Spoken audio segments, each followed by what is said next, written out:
گہری ناو پارٹ 3۔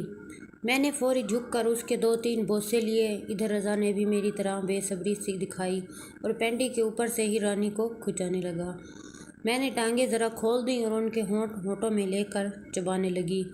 رضا کے پتلے پتلے ہونٹ میری کمزوری ہیں۔ رضا نے میری پینٹی کو کھینچا تو میں نے تھوڑا اوپر اٹھ کر ان کا اپنی پینٹی اتارنا آسان کر دیا۔ انہوں نے گھٹنوں تک پینٹی اتاری تو میں نے پاؤں کی مدد سے اتار کے نیچے پھینک دی۔ اب انہوں نے برہنہ رانی پر ہاتھ سے مساج کرنا شروع کر دیا اور درمیانی انگلی پر دباؤ بھی ڈالتے۔ میرے ہاتھ میں ان کا بچہ جو برا تھا اور میں اس وقت اپنے آپ کو خوش قسمت ترین سمجھ رہی تھی۔ جیسے جیسے چاند اوپر آتا جا رہا تھا رضا کی حالت بدلتی جا رہی، اس کے ہاتھوں میں سختی آ رہی تھی۔ رضا نے ایک بار کہا تھا کہ 14ویں رات کو بالکل صاف اور کلین ہو۔ میں ہمیشہ کلین رکھتی ہوں ہر ہفتے میں صفائی، مگر اس رات کے لیے تو میں خصوصی اہتمام کرتی تھی۔ مگر آج مجھ سے کوتاہی ہو گئی اور اب رضا جب ہاتھ سے اسے مساج کر رہے ہیں تو مجھے خود بال محسوس ہوتے اور گدگدی سی ہوتی۔ ان کی درمیانی انگلی بار بار لکیر پر دباؤ ڈالتی اور کسی وقت وہ اسے اپنی مٹھی میں بھی بھینچ لیتے۔ میری رانی کے لپس بھرے بھرے سے تھے مگر اسموتھ ہیں۔ جب وہ ہاتھ میں لے لیں تو ان کا ہاتھ بھر جاتا اور ان کو شاید اچھا لگتا ہو، تب بھی وہ میرے بوسے لینے لگتے۔ میں بھی ان کے ہونٹ چوسنے کا مزہ لیتی۔ میں مست ہوتی جا رہی تھی۔ رضا کے جمبورے سے مجھے کھلے زپ کا خیال آ رہا تھا۔ وہ بڑے رومانٹک انداز میں کر رہا تھا۔ میں نے تو آج رات بہت سواد لیا تھا۔ 2-4 سوادی جھٹکے لگا کر رضا بھی فارغ ہو گئی اور ہم دونوں اسی طرح ایک دوسرے سے چمٹ کر سو گئے۔ رضا کی حرارت کافی کم ہو گئی تھی۔ صبح رضا کے جگانے پر میری آنکھ کھلی۔ رضا کافی لیے کھڑا تھا۔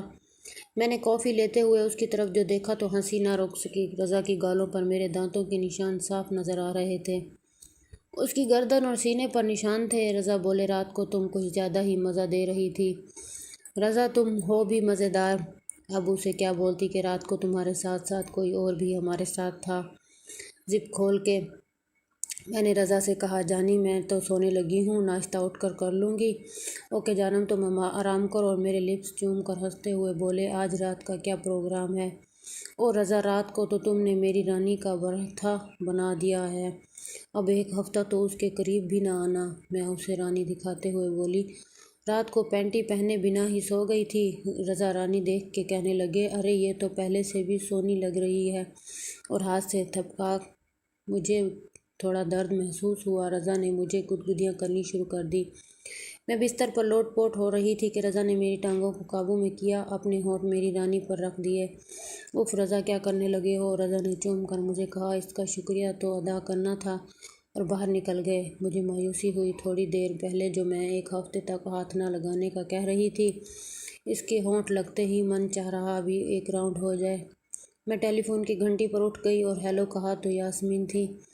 آپی ابھی تک سو رہی ہو؟ یاسمین نے پوچھا۔ ہاں، کیا ٹائم ہوا ہے؟ میں نے پوچھا۔ آپی 1 بج گیا ہے، اب تو ظہر ہونے کو ہے، یاسمین نے بتایا۔ کیوں آپی، رات کس کے خیال نے سونے نہیں دیا؟ یاسمین چہکی۔ کس کی یاد نے نہیں، رضا نے جگائے رکھا۔ او آئی سی، پر آپی اب اس کا کیا کرنا ہے؟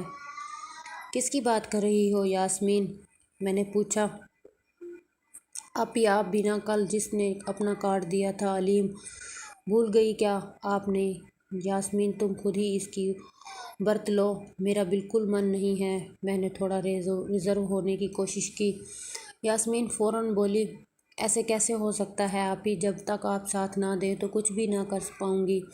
تو پھر تم کیا چاہتی ہو؟ میں نے پوچھا۔ آپی آپ میرے ہاں آ جائیں، اس کو فون کرتے ہیں، یاسمین نے تجویز دی۔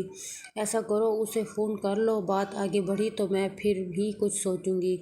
اچھا آپی، اگر آپ یہ چاہتی ہیں تو ایسے ہی کرتی ہوں۔ ٹھیک ہے یاسمین، آج تو تھکی ہوئی ہوں، تم بات کر لو، کل میں تمہارے ہاں آ جاؤں گی۔ پھر کچھ سوچتے ہیں کچھ کرنا ہے یا نہیں۔ لگتا ہے یاسمین سچ مچ اس سے کروانے کو بے قرار تھی۔ علیم ہے ہی اتنا ہینڈسم کہ یاسمین یا میرے جیسی کھائے بنا نہ رکھے۔ فون رکھ کر میں نے ایک بھرپور انگڑائی لی۔ سارے بدن میں میٹھا میٹھا درد ہو رہا تھا۔ رضا نے میری کس بل نکال دیے تھے۔ میں کرسی پر تھوڑا ریلیکس کے لیے دراز ہو گئی اور علیم کے بارے میں سوچنے لگی۔ یاسمین کی بے چینی کا خیال آتے ہی میں مسکراتے ہوئے باتھ روم میں گئی اور تازہ پانی سے ٹب کو بھر دیا۔ پھر ضروریات سے فارغ ہو کر میں گرم گرم پانی میں لیٹ گئی۔ اپنے جسم کو آہستہ آہستہ مساج بھی کرتی رہی کہ میرے ہاتھ رانوں کے سنگم پر جا پہنچے، وہاں تھوڑا سا مساج کیا تو ہیئر ریموونگ کا خیال آیا۔ میں ٹب سے نکلی اور باتھ ناول سے اپنے آپ کو خشک کرتے ہوئے ڈریسنگ ٹیبل کی دراز کھولی، بال صفا کریم لگا کر وہیں پڑے میگزین کو دیکھنے لگی۔ رضا کو عادت ہے جب حاجت سے فارغ ہونے کو آتے ہیں تو کچھ نہ کچھ پڑھتے ہیں، چاہے نیوز پیپر ہی کیوں نہ ہو۔ تو میں نے 10 منٹ کے بعد صفائی کی اور ٹب خالی کر کے پھر اسے بھرا اور ببل باتھ لیا اور کچھ دیر مشاور کے نیچے کھڑی رہی۔ ٹاول گاؤن لے کے میں کچھ کچن کی طرف آئی اور فریج سے اورنج جوس اور ایک سینڈوچ لے کر میں لیونگ روم میں آ کر آہستہ آہستہ لنچ کرنے لگی۔ ٹی وی کو آن کر کے آل مائی چلڈرن دیکھنے لگی۔ میں یہ شو کبھی مس نہیں کیا، آٹو ریکارڈ ہو جاتا تھا، اس لیے جس وقت ٹائم ملتا دیکھتی تھی۔ سینڈوچ ختم کر کے جوس کی سپ لی رہی تھی کہ فون بجنے لگا۔ ہیلو، اوہ تم ہو یاسمین، کیا چل رہا ہے؟ یاسمین: آپی آپ اٹھ گئی ہو؟ میں: ہاں ابھی لنچ کیا ہے، بولو بڑی ایکسائٹڈ لگ رہی ہو۔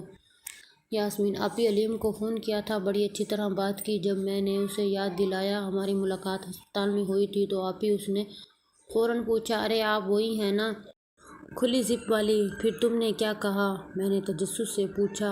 آپی میں نے انہیں بتایا نہیں میں یاسمین ہوں، وہ سیما آپی ہیں۔ تو پھر؟ میں نے مزید دلچسپی لیتے ہوئے پوچھا۔ آپی علیم نے کئی بار تو آپ کا نام دہرایا، سیما سیما سیما، یوں لگ رہا تھا آپ کا نام وہ بے خودی میں لے رہا ہے۔ یاسمین حسب عادت چیزہ لے رہی تھی۔